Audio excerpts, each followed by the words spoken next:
Welcome back, everybody, to Jocks of All Trades podcast. I'm Kyle, and today we're going over the NFC East offseason preview. If you listened to us before, we already went over NFC North. Check that out right now if you have a chance. But we're going to try to get all of these in before free agency period, before the tampering starts and all of that. So right now we're going to go through the NFC East, the Eagles, Cowboys, Commanders, and Giants, and go through all of that, all of the free agents and possible draft selections and what their plan is going forward. But before that, we're going to go with our ads, and then we'll be right back. Fresh Cuts is our amazing sponsor who has been with us since 2020. Fresh Cuts is the local barbershop hangout in Marion, Indiana. If you're looking for a full-service barber with excellent cuts and a welcoming atmosphere, contact Caleb Kemper for an appointment time through www.freshcutsbarbershop.com. Mondays are the best days to get in, although he has plenty of time slots available. And if you happen to miss us live, you'll be hearing us in the shop while you enjoy your fresh cut. Slide on by to Fresh Cuts to pick up some stylish footwear with Caleb's Fresh Kicks collection. From Nike to Jordans, he offers the best price for quality kicks. And if you don't find what you like, Caleb offers custom work for $250. Stop over to 1224 North Baldwin Ave in Marion to pick up yours today, or Caleb also ships all over the U.S. Message him for prices and sizes. Our other people we sponsor, Steve Wood Illustrations and Ronald Morell for Mayor, check out their respective pages on Facebook. And our other friends at other podcasts, the Culture Corner podcast, 1,000 Wives of Weird, and Rules of the Frame. Check them out on their respective platforms listed below. Awesome. So NFC East. First team we're going to talk about today are your Philadelphia Eagles. So close to winning the Super Bowl. Obviously, if you haven't heard, I am an Eagles fan. Still trying to get over it.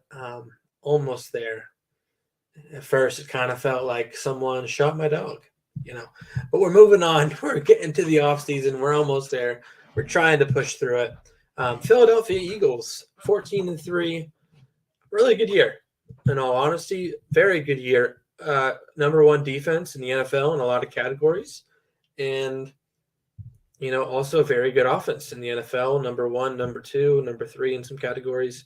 One of the best for sure. A lot of issues this offseason, a lot of questions that we have. There are a lot of free agents. They have some good draft picks, and we're going to go over that. But first, their new offensive coordinator. We know they lost Shane Steichen to the Colts. That's a big loss. Shane was a very good coach for them, a very good play caller. They go ahead and promote Brian Johnson to the OC. Very familiar with Jalen Hurts. Good buddies, I guess, as a coach can be to a player. But Brian Johnson has coached him before. Good relationship with him. And there's some continuity there. So we're not just left with Jalen Hurts with another different OC, that'll hamper his progress. That'll be good. And then they go ahead and lose Jonathan Gannon to the Cardinals. Listen, I'm not exactly sure what the Cardinals are doing. I don't think that's a great hire. I know. I said number one defense in the NFL. You're right. I just think Gannon, when it comes to playing elite quarterbacks, did not live up to the snuff. But he goes ahead, goes to the Cardinals. We'll see how they do there. Eagles go ahead and hire Sean Desai, defensive coordinator. Used to coach for the Bears as their D coordinator. Last year, he was the assistant D coordinator and I think assistant head coach, maybe secondary coach for the Seattle Seahawks. And obviously with the secondary, Tariq Woolen, Kobe Bryant connection there, that was pretty good. You could give the props to the GM or you could give the props to both the GM and Sean Desai, but their secondary performed rather well for how young they were. So Sean Desai is their new defensive coordinator. I like both of these hires.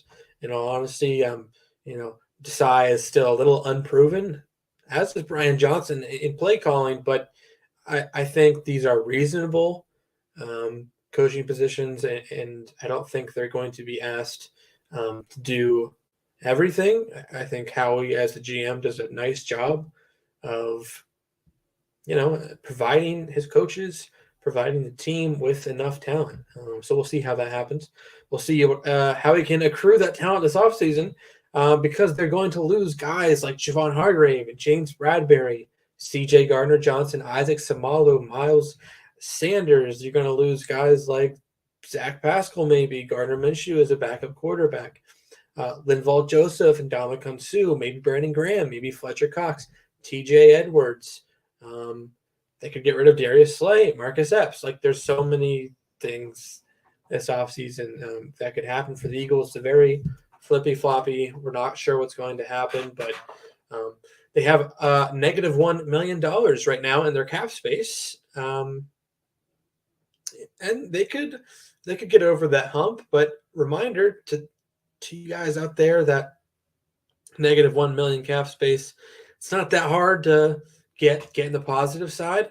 But however, they have to pay their quarterback $250 million probably, or somewhere in that range. So cap space is going to be a little bit hard to come by this offseason. So it'll be very interesting.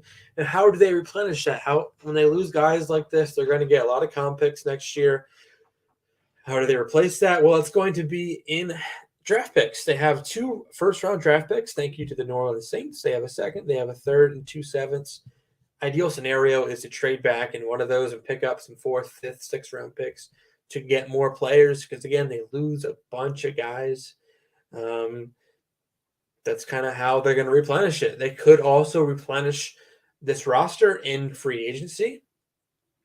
I have guys like Dean Lowry, defensive end, Adrian Amos at safety from the Packers, Nate Davis, a guard from the Titans. Titans are a little bit in cap hell, so he could be a guy that they might not re-sign. I have David Montgomery, running back from the Bears, and Dalvin Tomlinson, D-tackle.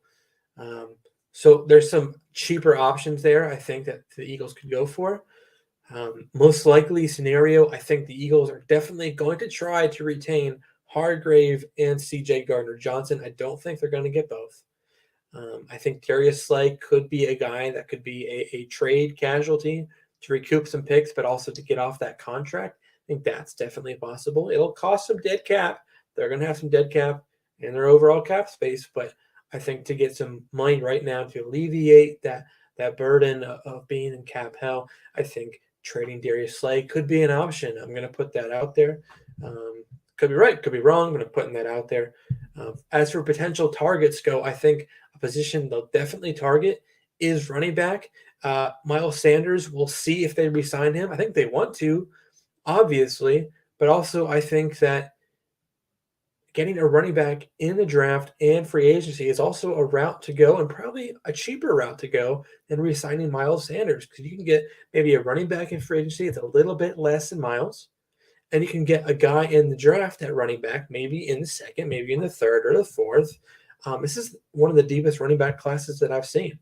So maybe doing that twofold, getting the guy in free agency, getting the guy in the draft, can kind of restock that, and maybe Sanders can go somewhere else for more money. I think I'm going to put that out there as an option. Potential draft targets here. It could be all over the map. What the Eagles do, what they're notorious for doing, whether you like it or you hate it, they like going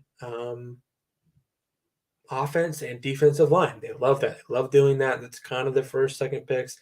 I think guys like Peter Skoronski, Paris Johnson, Mozzie Smith, Kalijah Cansey, guys like Adebaware from Northwestern. I'm sure I'm pronouncing that wrong.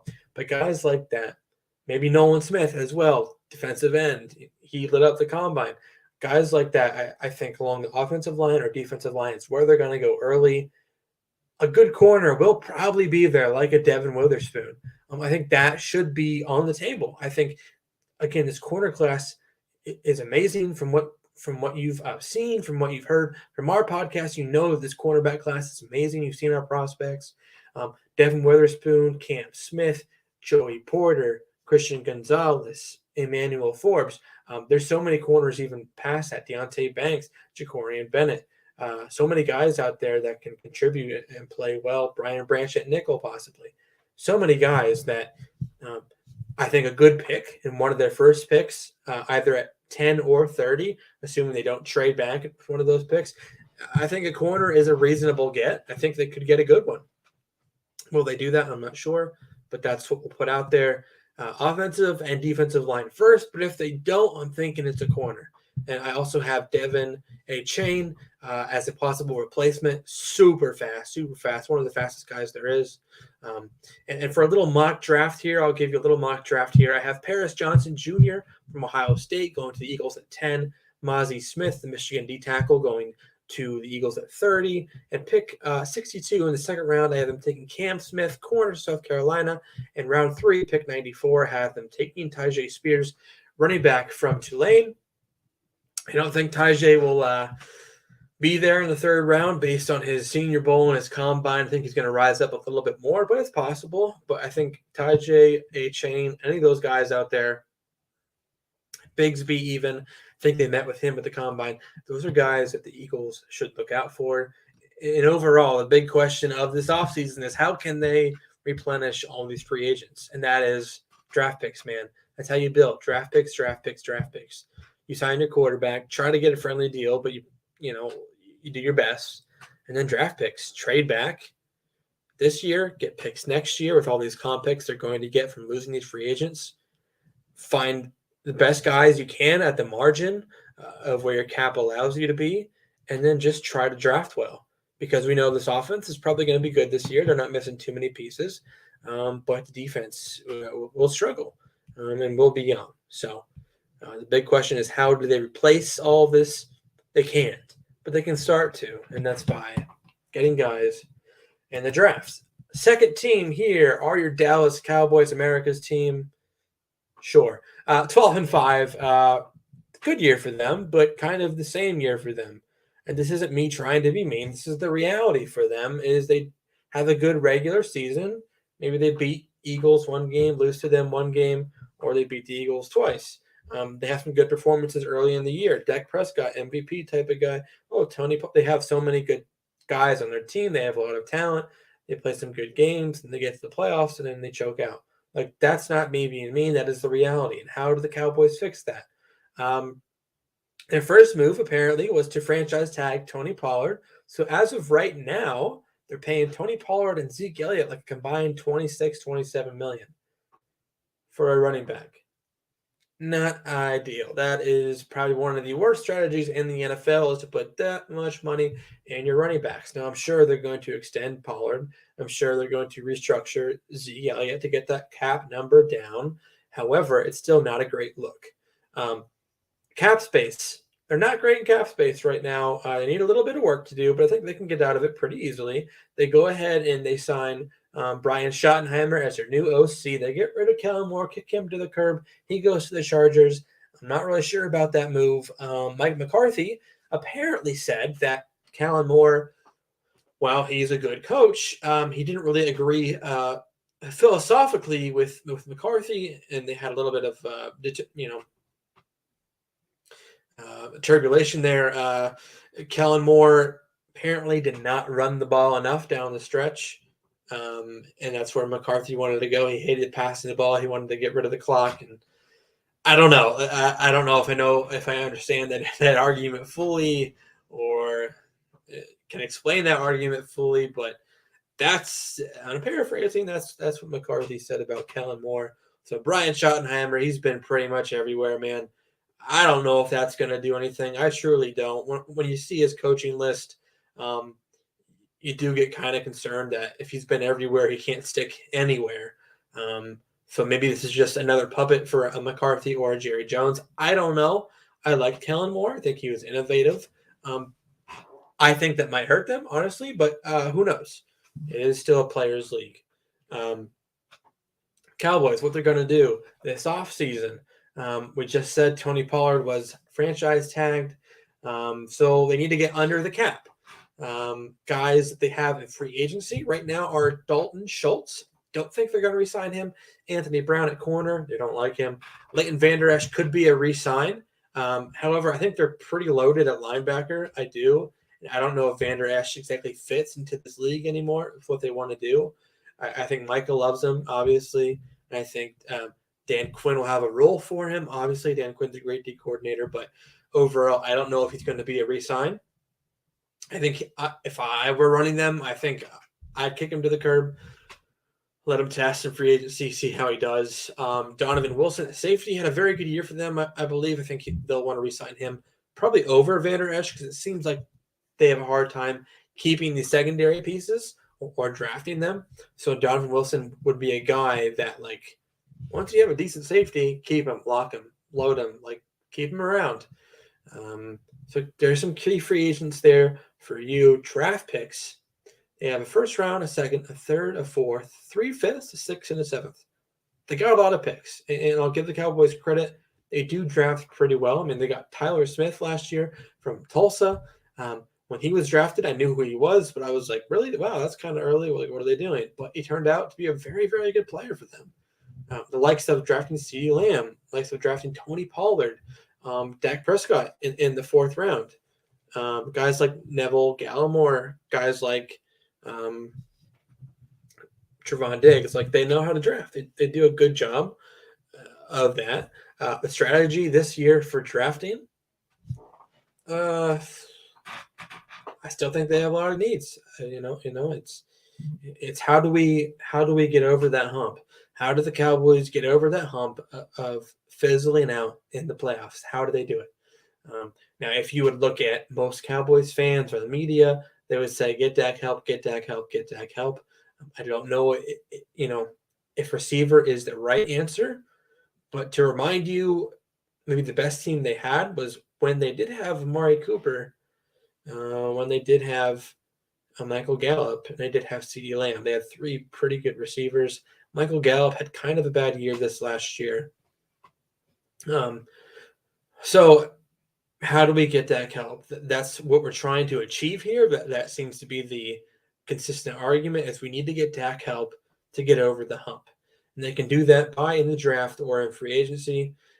Again, their cap isn't great, but guys maybe like Devin Singletary at running back, assuming Zeke Elliott is gone, that could be an option.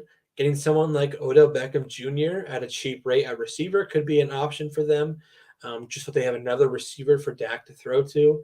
If you're looking for a receiver in free agency, guys, this isn't the best wide receiver free agent class. It just is not. Darius Slayton could be an option out there as well at receiver. He's a free agent. Mecole Hardman, if you're looking for some more speed, which I think Cowboys like some more speed. CD and Michael Gallup are both fast, but I think Hardman's faster. He could be an option out there. I also have Jamel Dean as a corner they could get to replace Anthony Brown. Maybe even an upgrade over Anthony Brown if they can dish out that kind of money for Jamel. Also, A'Shawn Robinson at D tackle. I think they like a run stuffer. That's what they needed last year on defense.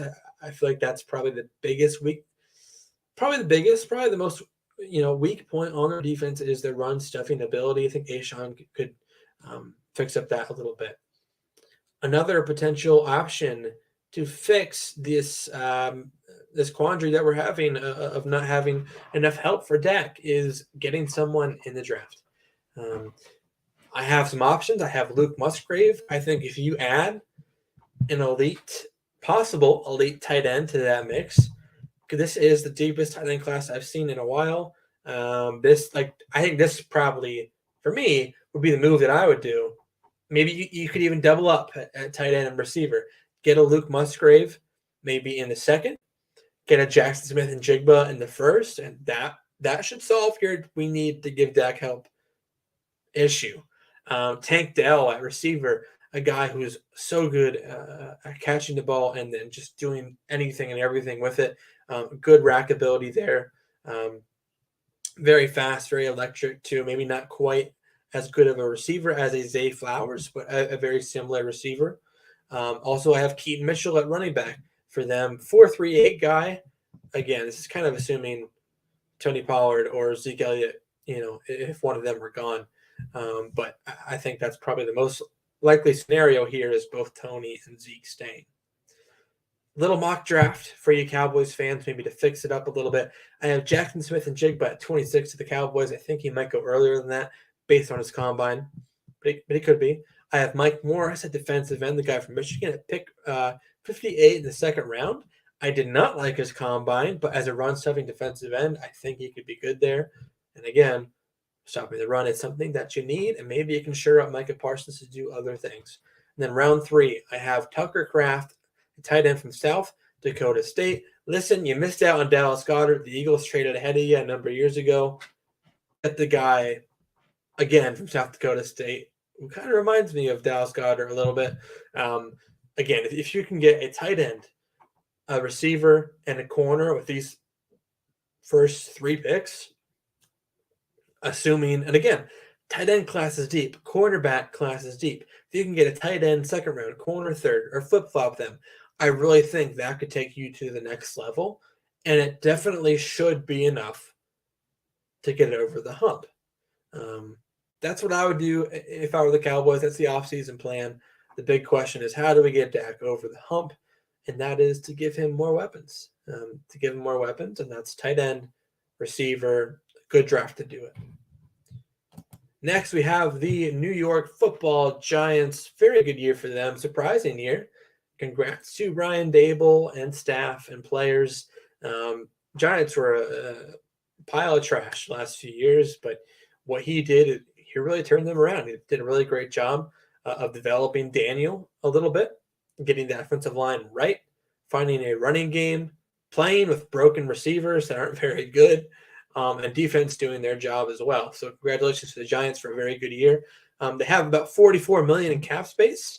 A lot of that is going to go to Danny and Saquon, presumably. That's probably where most of that money will go. But they're still going to have enough left over to do some good things, I think, in free agency. As their picks go, they have a first, a second, 2 thirds, fourth, a fifth, 2 6, and 3 7s. A lot of picks to work with. They could be a team that could trade up in the first round or second round and get the guy they want. Their key free agents are Julian Love at safety, O'Shawn Ximines defensive end, Darius Slayton at receiver, Saquon at running back, Daniel Jones at quarterback. Listen, this is big. This is really big for the Giants. I'm personally not the biggest believer in Daniel Jones, but if you want to make him your quarterback, if you're saying he's the guy, great.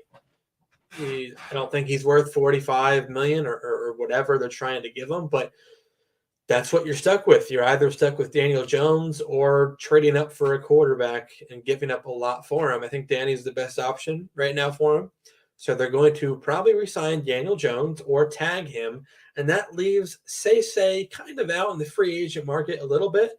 And Saquon might be a free agent by the time free agency starts. So that's concerning. If you're a Giants fan, if you're a Penn State fan, which I'm a Penn State fan and I love Saquon, don't really want him to be on the Giants. But if you're a big Say guy and if you're a big Giants fan, you don't want to see Saquon test the market because he will get probably whatever he wants. Honestly, he can because he's Saquon Barkley. So the Giants, if they want Saquon, they need to do it fast and hurry up and give him what he wants. Because if he doesn't get what he wants, say bye-bye to Saquon Barkley. He might be gone. Other free agents that we talked about here, Julian Love, pretty good for them at safety. I think he could be a re-sign. O'Shawn Ximines, I think he could test the market. They can get rid of him. Darius Slayton, I think he's been a pretty productive receiver for the Giants over his career. He had some big plays. Maybe not a number one type guy, but they've had so much up and down at the receiver position. They could re-sign him, but I think he might test the market and get a pretty big deal, all things considering. Potential targets in free agency to help them out, to take them to the next level. Obviously, it's sign Danny, Saquon. I have Tremaine Edmonds at linebacker from the Buffalo Bills. Very massive guy. Makes a lot of highlight plays. Not always the most consistent, but I think you want some productivity out of that linebacker position. If I were the New York Giants, I think that is a guy you would target. Mecole Hardman at receiver. Again, not a great receiver class. But if he wants more speed, he'd be the guy. Or you can re-sign Darius Slayton. I think the best option for receiver is to go after one in the draft, possibly. Rashad Penny at running back. This is assuming Say does not stay, which I think he should. But if he doesn't, I think Rashad Penny could be a good option for the New York Giants. But definitely receiver is a need. Tight end is a need. Interior O-line is a need. Linebacker is a need, corner is a need, safety is a need. I think they have a lot of needs on their team. And they still were 9-7-1. So like that tells me you have a good staff. You can progress players. You can get them better with not much talent to work with. But again, you have the money. You have picks to do some really good things. And here's how we fix the Giants a little bit. Our next step is going to the draft. Some targets. I have Osiris Torrance. Imagine the 6'5", 340 Osiris Torrance next to someone like Evan Neal. It's a crazy one too. I love that for them. I have Zay Flowers at receiver. I think he's exactly the type of guy the Giants need at receiver. Someone that can stretch it deep, someone that can stretch the field, but also catch over the middle and give you really good rack ability, good return ability, can get open. I think he has the potential to be a number one receiver. I really do. A little bit undersized, but you're missing juice at that position. And I also have Drew Sanders at linebacker, a former Alabama guy, then transferred to Arkansas. He's like 6'5", 240, a very good blitzer at linebacker. And listen up, Mr. Don Wink Martindale loves blitzing. He was one of the heaviest blitzers last year. If you want a blitzing linebacker, Drew Sanders is your guy. A little mock that I have for the New York Football Giants is Dalton Kincaid at tight end. I think he's the best tight end in the draft. I don't know if he's going to fall to pick 25, but again, trade up possibility. You have a lot of picks, you have a lot of assets. You can do it. I have Trenton Simpson at pick 57 in round 2. I think Trent Simpson's a very good cover linebacker. I think he can do a lot of different things for your team. It's just, can the right D coordinator use him in the right way? I think Wink could do that. I have Jalen Jones at corner from Texas A&M at round 3, pick 89. A long corner. There's a lot of long corners in this draft. But Jalen Jones could be a guy at the 3rd round. I also have Trey Palmer at their other 3rd round pick. Trey Palmer, we just talked about him on our most recent podcast. 4.33 speed, former LSU guy, transfers to Nebraska, gets over 1,000 yards, 9 tutties this year. Electric player, 6', 190, a little bit bigger than the Zay Flowers that I mentioned a few minutes ago. Any one of these guys, I think can just help their team. Again, you have a lot of picks, you have a lot of assets. You can address a lot of holes in this draft. This draft is very deep at tight end. You need a tight end. Draft is very deep at corner. You need a corner. The draft is surprisingly good at linebacker and edge rusher. You could use one of those. Again, you can't have enough edge rushers, especially with a Don Wink Martindale blitzing defense. You can't have enough. I guess the biggest question for the New York Giants is, can Daniel Jones take them to the top? I think that's the biggest question for me, because Dable with Josh Allen, a very good combo. Daniel Jones is not Josh Allen. He's not. You have to accept that. He's not. But I think he's smart. I think he's athletic. I think he can read defenses. It's just, can you get him the weapons to make that possible? So I think Daniel Jones can take them over the hump. But how do we do that? Much like the argument for Dak Prescott is, get him more help. You have to re-sign Say, go after a tight end, draft a receiver. Your offensive line, while I like some of the pieces that you have, you need to get better ones. You need to get more better interior play to open up holes for Say, to protect Danny, and to allow him to hit an open receiver. Because I think when he does have time, I think he can make some good throws and good decisions. But when he doesn't, he kind of fumbles and struggles a little bit, like Matt Ryan under pressure, or like any quarterback under pressure, man. It's a lot worse. So, big question. Can Danny rise to the top? Can he get them where they want to go? My answer is yes. If you follow these steps, if you go out and you get some guys in the draft to help him, if you re-sign Say, maybe get an Osiris Torrance or a Steve Avila or someone like that, I think you can improve the overall offense, and collectively they can go the next level.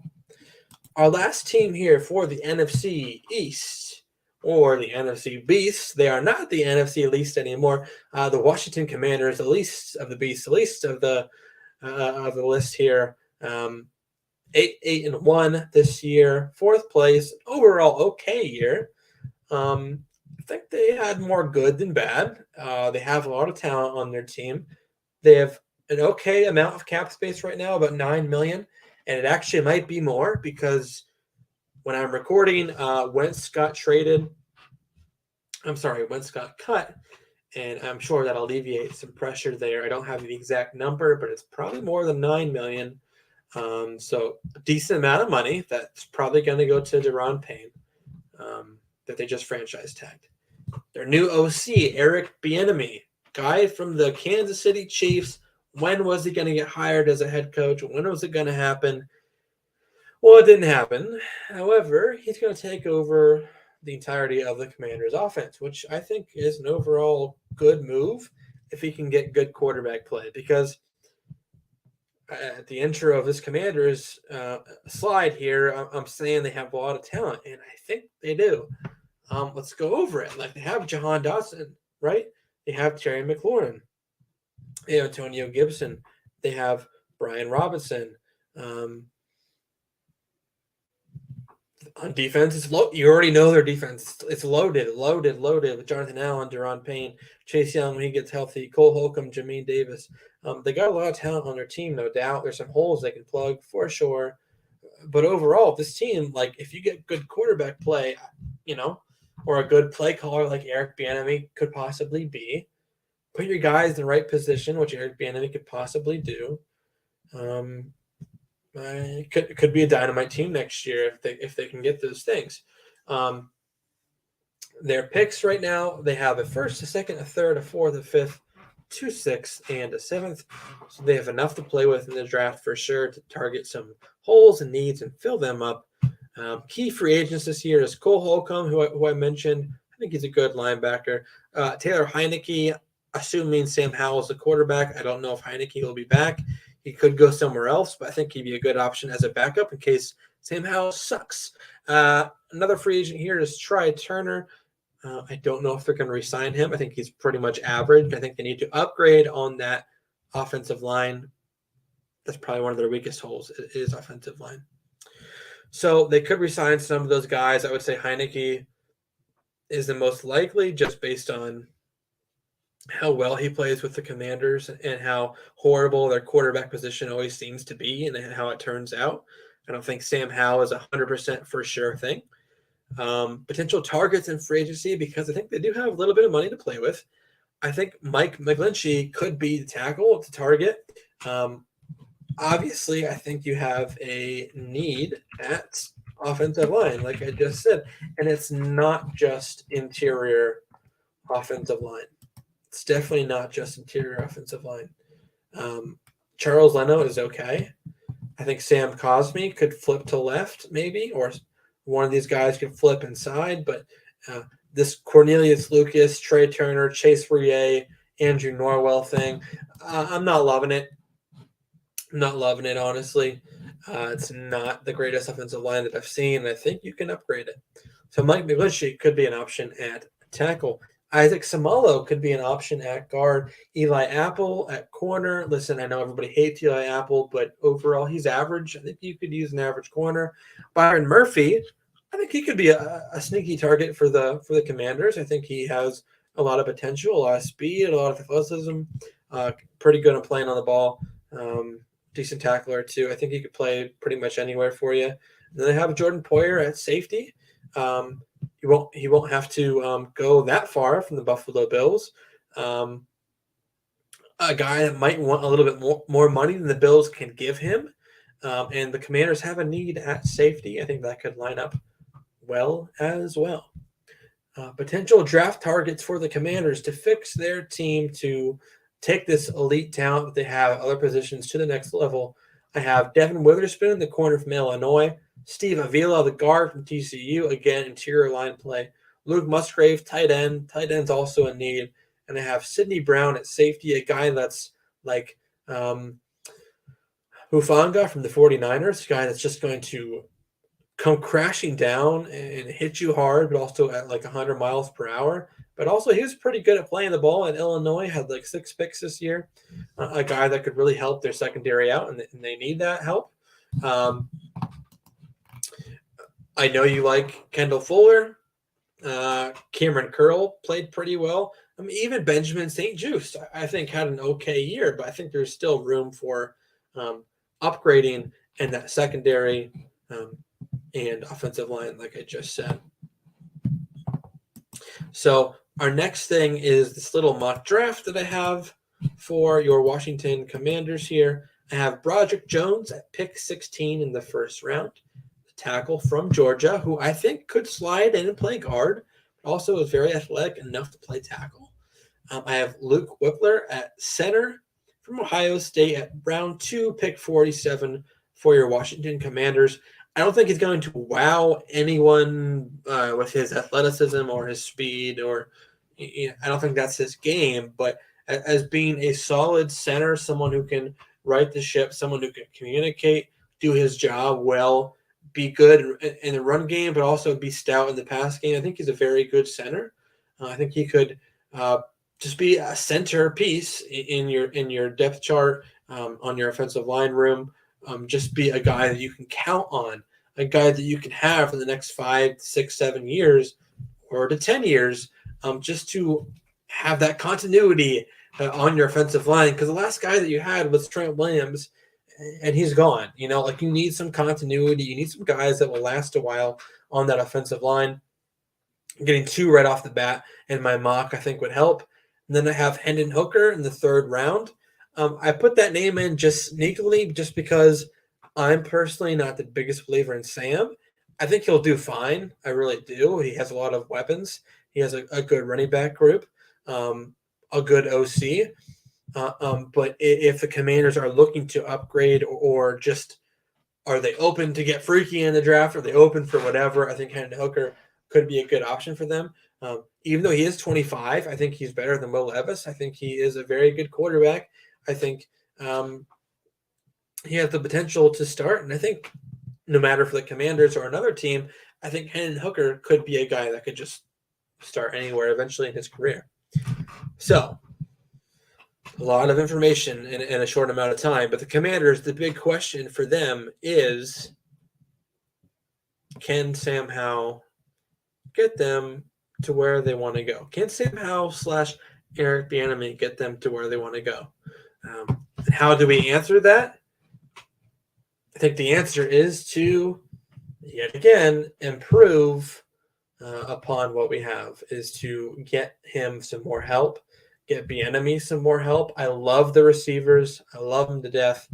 Running back group is good enough, but the offensive line, I think, needs help. I think those are big things they need to right the ship on. If they can go heavy in offensive line in either free agency or do a little bit of both, maybe get a guard in free agency and get a tackle in the draft, because I think that the tackle group is pretty good in the draft. Do that scenario, right? Then maybe you get a tight end in the draft. Again, very deep tight end draft. And then in free agency, along with getting Deron Payne back, along with getting maybe a guard like an Isaac Seumalo or a Nate Davis, you can go ahead and get a corner as well that's out there. And there's some good ones. There's a lot of good ones. Or get a safety that's out there. And there are some good safeties out there in free agency for the Commanders to turn to. Because I think, hypothetically, if Sam Howell plays well this year, if they can get that piece on the offensive line, if they can get that tackle, and if they can get that corner and safety, fill those 4 areas there, 4 or 5 areas, and get decent enough play, I think their receiving room and their front 7 is that good where they can kind of elevate the rest. So the Commander's question is, can Sam Howell / Eric Bieniemy take them to the next level? And we answered it by, yes, they can, if they get the right 4 or 5 pieces this offseason. So that is the last team in the NFC Beast, formerly NFC Least. So guys, thank you for watching, for sticking around. Again, we're going to go through all these conferences, all these divisions. We did the NFC North. This is the NFC East. We're doing the NFC South, or depending on when you're listening, we already did it. And then again, the rest of the AFC as well. So if you agree with me, thank you. If you disagree with me, tell me why you disagree with me. Tell me your favorite players that you want your favorite team to get. Tell me what you think they should do in the draft, or if you want to hop on sometime with me and talk about these teams. I'm always more than willing to discuss this with you in a rational manner, and to get your opinion too, because I know while I feel like I'm locked in, fans of these teams are a little bit more locked in. So thank you guys for sticking around, for listening and watching. We appreciate all your support. Please like, share, and comment all these videos. More viewers is a plus, and more reactions, and more thoughts, more disagreements. We love to talk about sports on here, and we'd love your opinion. So again, guys, just lastly, thank you for watching, and we'll see you soon.